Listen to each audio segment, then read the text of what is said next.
क्या आप जानते हैं, पूरे 14 साल के वनवास में लक्ष्मण ने एक सेकंड भी नींद नहीं ली।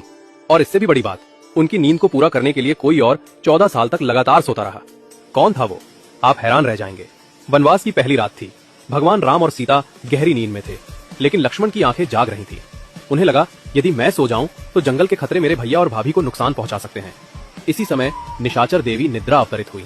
उन्होंने कहा, लक्ष्मण, 14 वर्षों तक जागना किसी मानव के बस की बात नहीं। तुम्हें यह वरदान तभी मिलेगा जब कोई तुम्हारी नींद अपने ऊपर ले ले। लक्ष्मण ने पूछा, कौन करेगा यह बलिदान?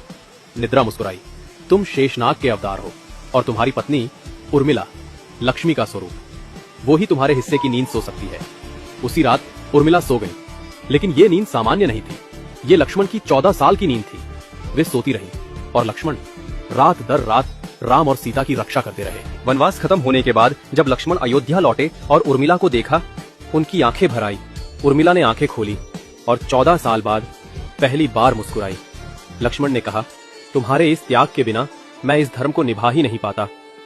लोग राम सीता के प्रेम को याद रखते हैं, लेकिन बहुत कम लोग जानते हैं कि अयोध्या की सबसे महान प्रेम कहानी लक्ष्मण और उर्मिला की है, जहां एक ने 14 साल तक नींद त्याग दी और दूसरी ने 14 साल सिर्फ अपने पति के धर्म का साथ देने के लिए सोती रहीं।